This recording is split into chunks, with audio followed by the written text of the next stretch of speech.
Welcome, everybody. Casting for Two, episode 41. That's right. We were in the 40s last week, but now we're an episode older, an episode wiser. Just so much more going on. But yeah, so anyway, thank you. It's like I said, really loudly, and you can see from the RSS feed or the website or whatever. This is Casting for Two podcast with your host Chris. That's me. I'm he who is that guy, that random guy. Today I got a good episode for you. I recorded it again before I moved, so unfortunately a lot of the information, happened in the past, but still relevant. Okay, it's all relevant. But my guest today is Felicia Harding, who is in a band called Isobel Trigger, which they have a very unique style with their music. It's hard yet soft and nougaty crunch. I enjoy their music so much. They have a new video out there called Tiger Shark. Isobel Trigger, Tiger Shark. YouTube it. It's a great song, great video. My buddy Daryl directed the video, and he's a good guy. We also do Masters of Unlocking, which if you haven't seen that, I know I haven't talked about it, but go YouTube that and check out us playing video games and being stupid. But I had a great time talking with Felicia, and I want to listen to this episode. So you know what? Sit back, relax, and let's get this episode started, because I'm done talking. So, Chris, cue the music, please.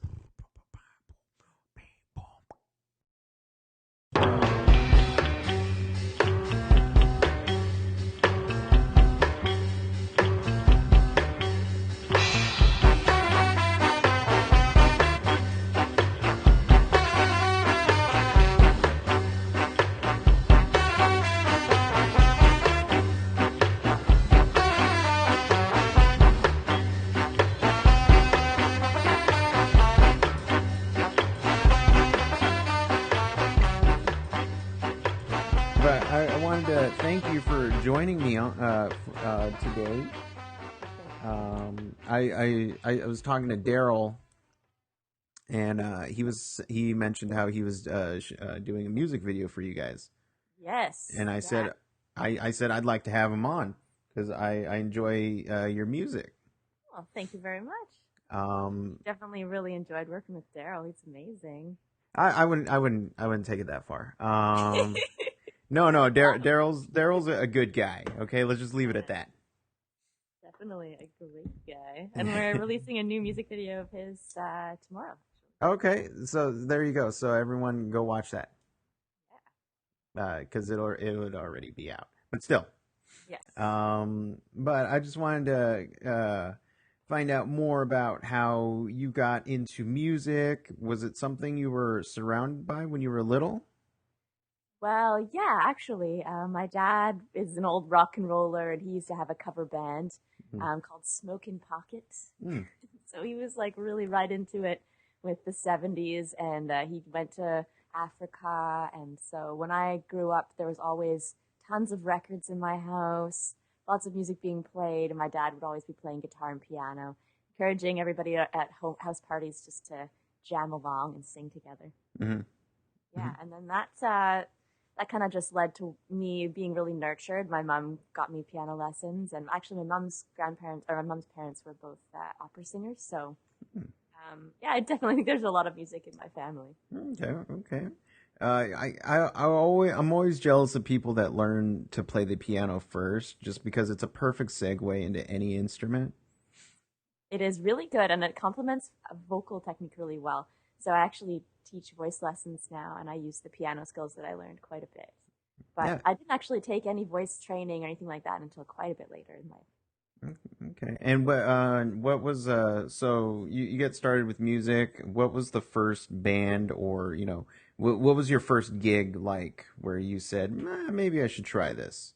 Oh man, I don't know. I was always a real ham, and I would definitely play. I loved performing as a kid, and I would play if we had a family dinner or if we had like an extended family get-together. So I think that's probably where it started. And me and my dad have this bit of little tradition with his family where when we all get together around Christmas time, we kind of start some sing-alongs and stuff like that. So I just always really enjoyed that. And I guess I started writing when I was around 14.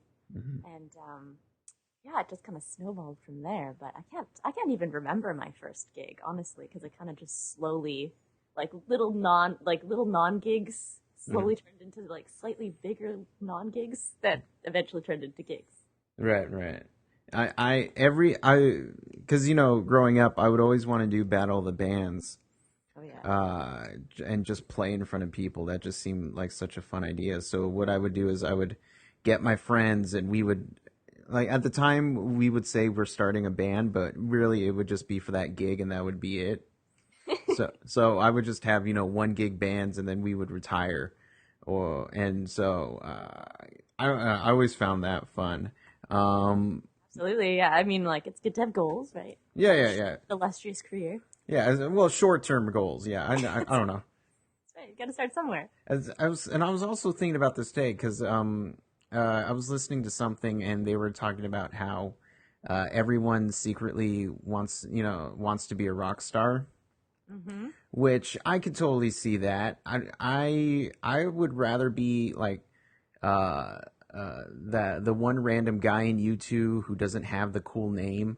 He's like John or Jerry or something like that. He's not the Edge. He's not Bono. He's just that guy in the band. That's who I would want to be. Just the random guy. A little behind the scenes, a little bit mysterious. Yeah. I play and then I get off the stage. That's my goal. Well, there's a lot of different levels to it, and really it's kind of like once you start to get recognized and you get, a little bit more media attention and stuff, sometimes it does feel like, I mean, I can imagine when people get really, really famous, how it must be a little bit of a stress on their personal lives, it really does change things. It's nice to just have a little taste of it, right? You can just exactly be the mysterious guy, or like Daft Punk, who they never show their faces. Exactly. Okay, so they really are. Yeah, so that's what I'm gonna do now. I'm gonna start wearing a mask every day, and no one's gonna know, even though my face is already out there in the world. I think it's a little too late, but right, it's never too late. I can start over. You can do it. I believe. There we go. But what kind of music do you like to listen to? I really like a wide variety of music. I grew up listening to a lot of like Sarah McLachlan and but also a lot of classic rock. My dad really listened to a lot of Beatles, a lot of Led Zeppelin, a lot of really awesome iconic bands. And I listened to the Chili Peppers and the Tragically Hip a lot when I was growing up, and I still really like all of those bands and all of those performers. But lately, I've been getting to a lot of newer music. I'm really enjoying Florence and the Machine. I enjoy Lord. But there's just so many. Yeah. I don't know. I guess I had the worst musical taste growing up. I never had that cool. I'm not saying my dad's a square. I'm just saying I didn't have that musical. That that one person guiding me through music. It was just whatever I heard. It was basically people my age. Like, hey, did you hear the new NSYNC album? No, I guess I'll get it. And so I got that. Hey, did you hear this band Aqua? They sing Barbie Girl. No, I'll just get it. So the worst. I mean, I'm not calling them bad, but just the most random tastes in music. And then I don't know what happened. I went to my first Foo Fighters show, and then that was it. Yeah. Then you were in love. And then I was in love, and then I was guided towards rock, and then it's better now. That's good. Well, you saw the light, but you know what? I'm not even going to diss those bands, and I'm definitely not going to say that I don't have guilty pleasures in music, and not so guilty pleasures like Justin Timberlake, for example. You know what? He's a talented man. That's not a guilty pleasure at all. Not He's at very all. talented. I don't think so. He's amazing. But a lot of pop singers and pop stars like Rihanna. I mean, like sometimes the pop genre gets people will knock it and say that it's not as cool or rock and roll. But I definitely have a very large soft spot for that stuff. Yeah. I mean, you can't help it if a song is catchy. No. So I mean, you got to play ball, so it's fine. Exactly. There's yeah, there's no point in segregating your musical tastes. Just one type, and just gotta enjoy it all. There's so much good stuff out there. Yeah, yeah. Oh, yeah. I don't get jazz though. Well, it's acquired taste. I always Yeah. feel like it gets a little more complex. It's kind of like a little bit more intellectual music that, once I think a lot of musicians, once they sort of start off with rock and pop, eventually they kind of progress into jazz because it's so mentally stimulating and something different to aspire to. But I would have to agree that it's not really my thing either at this point. Well, because I've played jazz more than anything than, just normal 4/4s and stuff like that. Yeah. So jazz, but the thing is, I knew nothing about jazz when I started playing it, and I still don't know anything about jazz. But it didn't help me appreciate it at all. It was just something that I got tired of very quickly. Well, what I feel is that jazz music can be taken so many different ways. And I think now jazz music is being taught in schools, and it's become very academic, almost in a similar way that classical music is. And the roots of these musical genres are very digestible. For sure, if you listen to early jazz and you listen to some of these really improvisational artists, I think you find that it's a lot easier to get into, but I think it's become really formulated to just very, trying to be as complex as possible and as random as possible. So, there's so many different types of jazz to sort of get into, but I definitely feel like I'm definitely warming up to the earlier stuff. And of course, I love like Ella Fitzgerald and all of those lovely female iconic singers. And like Louis Armstrong, and I don't even feel like that falls in the same category for me anymore when I listen to it. It's like, right? Yeah. No, I would never. I do think jazz should be taught. I don't regret taking jazz for years. It's just that I don't want to play Killer Joe ever again. I understand. I don't want to play it. I'm done with it. Definitely understand being done with that. Yeah. But so when did you decide to form the band? Well, Isobel Trigger kind of came about after I went to music school, and I met our guitarist, Brett Faulkner. There, he was taking musical engineering, and I was taking composition and voice. And, we hit it off. I had been playing in various kind of little bands back in Victoria here, and so we ended up both moving back to Victoria. We were taking school in Selkirk College in the Kootenays. And the band just kind of evolved. I've been adding members, also another member from school, Jamie Hall, who played keyboard and sings. So basically, it evolved kind of organically, just me being a singer-songwriter and wanting a band. And then we were trying to think of a band name, and we're kind of like, what do we call ourselves? And it was really important that, to me especially, that we picked something that was really unique and that sounded like our music. So this was back in about 2008, I think. And we decided we went through a bunch of band names, and they're just all really crappy. It's like, we would actually have band meetings and polls and everything and voting, like trying to figure out what band name, what are we going to call ourselves? And, we just, they all stank. And then our bass player at the time, Dave, he had been researching this Triumph Super Collider. Oh, yeah. And, and he came across this name, Isobel Trigger. And we really, really liked it. So we ended up calling ourselves Isobel Trigger. Isobel is spelled with the O, Isobel, because it's named after my favorite Bjork song. So that's kind of representing the softer side of our music, the feminine elements, and also being a little bit eccentric like Bjork. And then Trigger is the rock side. So we really liked that. We thought it kind of put it into words really nicely for us. I'm just curious, what were some of those band names that were lame? Oh my gosh, I don't even remember. There's something like I think one of my favorites was like the Pocket Giants or something like that. But then there was like already the Pocket Kings.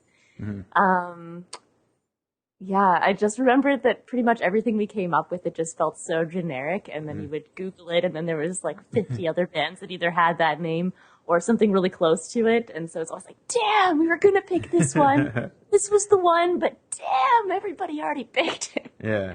Thought we were original. Yeah. So, yeah. The Pocket Giant sounds like a really one-hit wonder 90s band. Right, doesn't it? Or like maybe a little more funky. Like it just doesn't quite sound like our music. It also obviously glad we didn't pick that one. It didn't really jive. Well, you never know. You could do a side project, a funky band, Pocket Giants.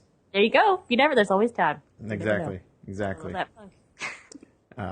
But no, that's cool.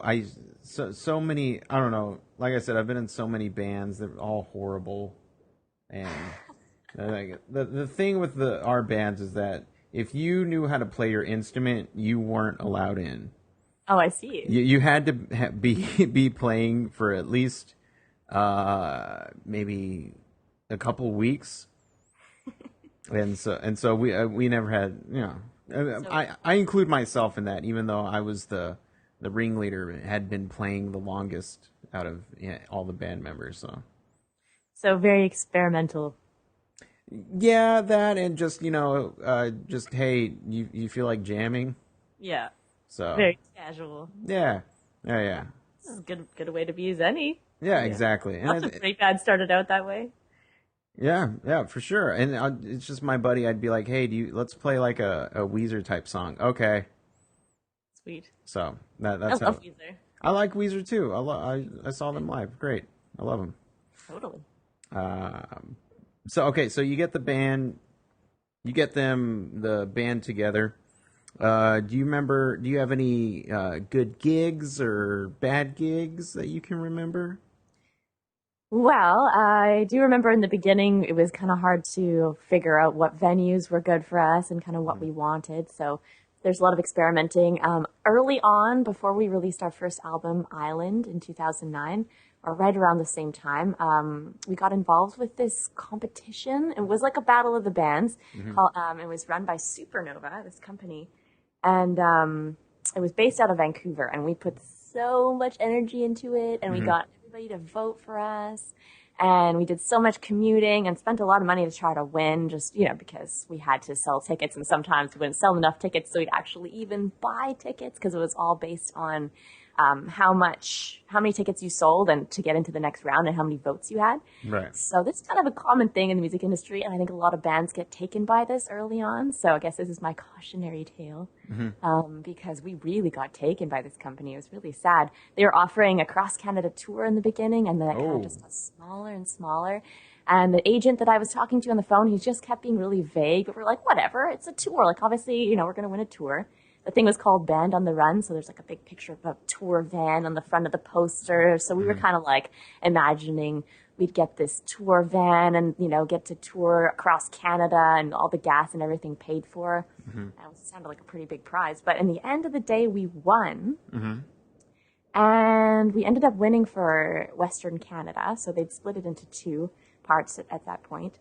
And the prize, they didn't even contact us with a congratulatory email or anything. Whoa. And so I had to kind of chase after them and be like, hey, so what about that prize? What's going on? And they're like, oh, yeah, okay, so I'll confirm that with my supervisor. I'll get back to you. And then he calls me back. He's like, yeah, so the prize is 2 shows, 2 Battle of the Band shows. You get to headline them. They're in Alberta. And you get $200 per show, but we are not going to get you there. You have to get yourself there.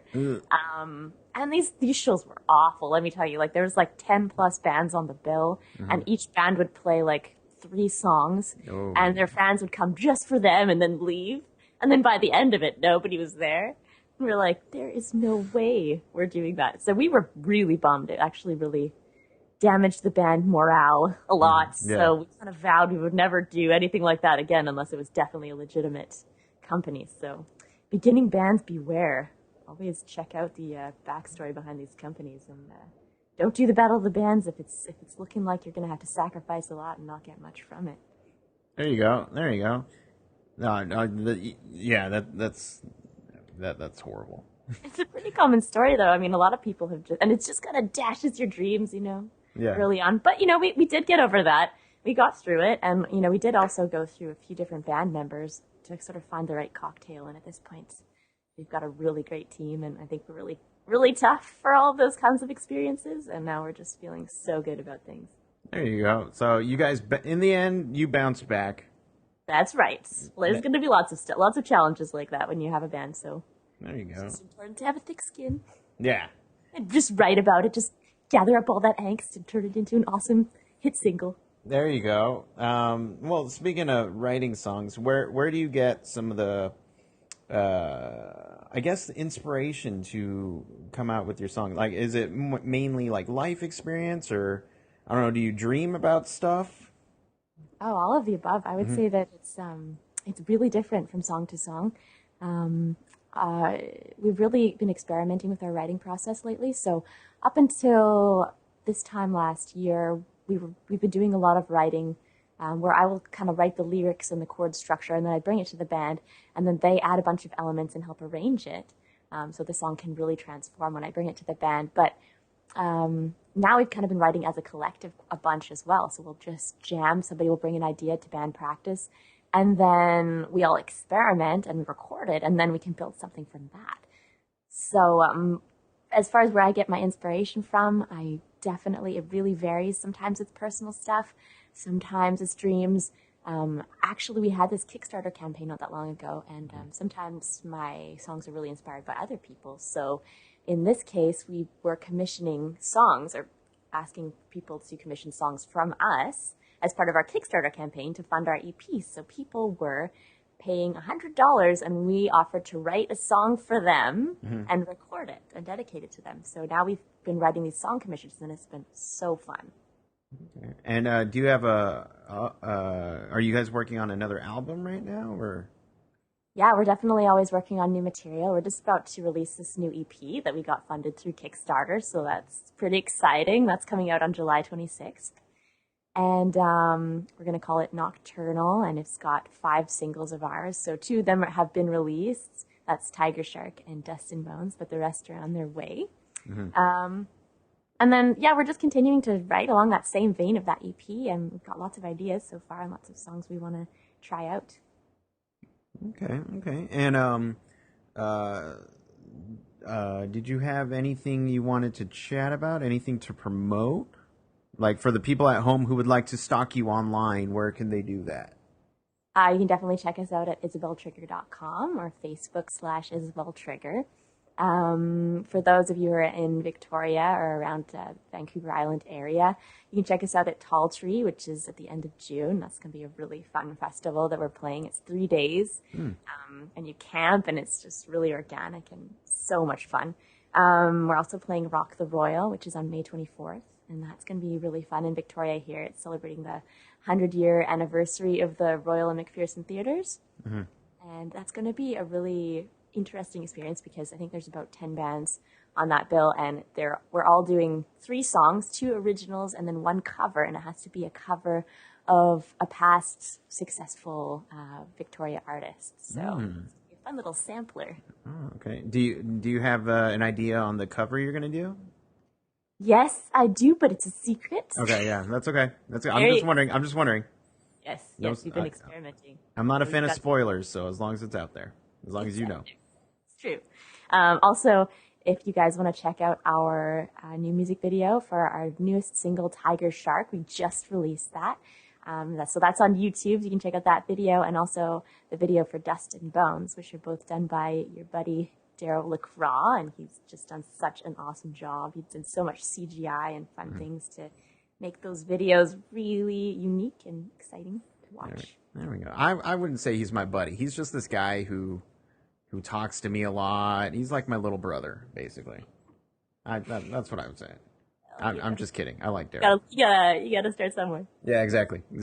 Another question just popped in my head. So when you're not doing all this music, what do you like to do to just chill or relax or take it easy?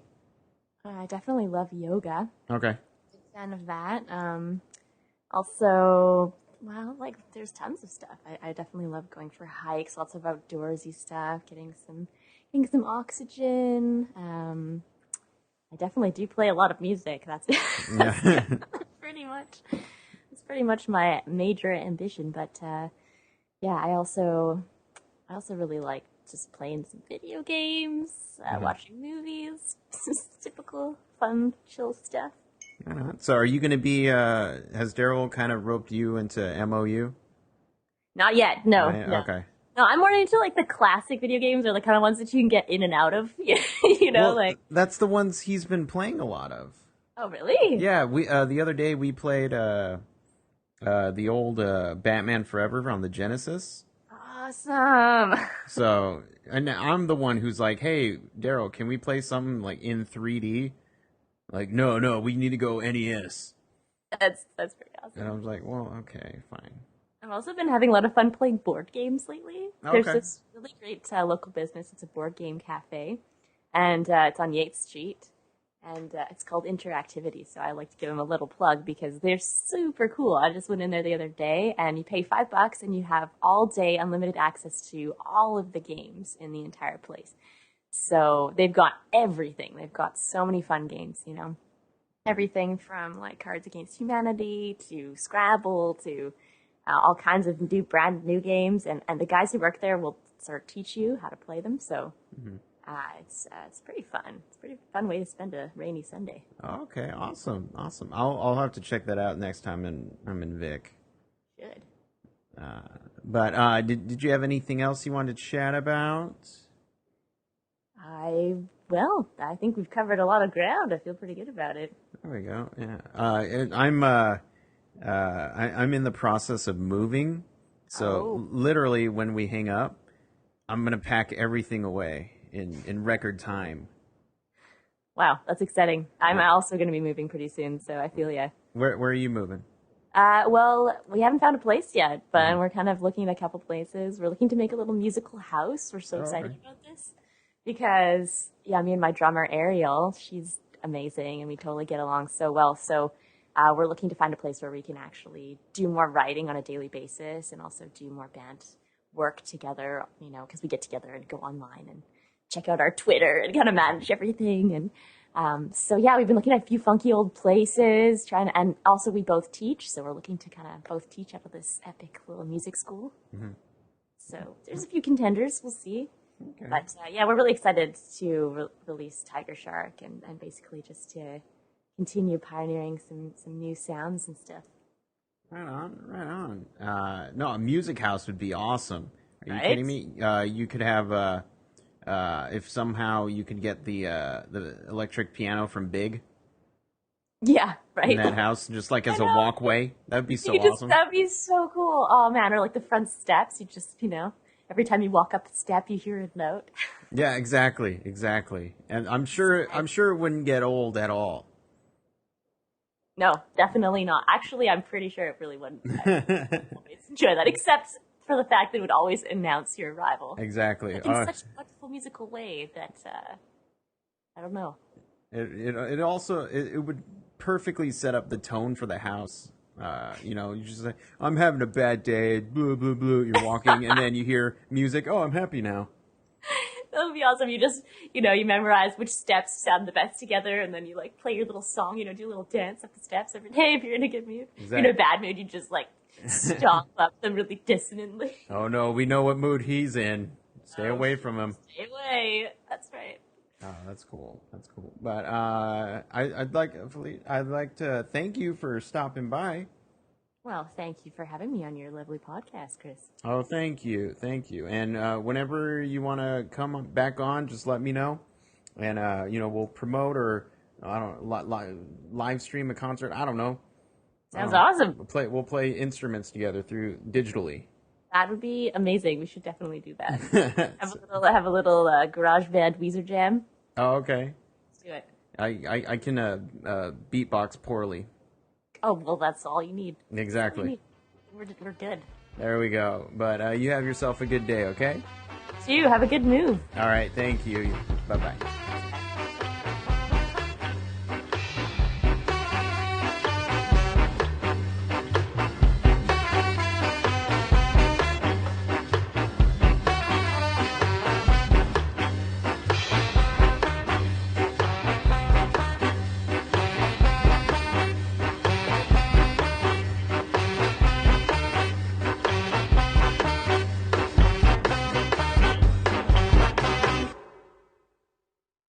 Hey guys, just a quick reminder, you can always catch up with these episodes on castingfor2.com. You can also follow me at Twitter at castingfor2 or send me an email at castingfor2@gmail.com.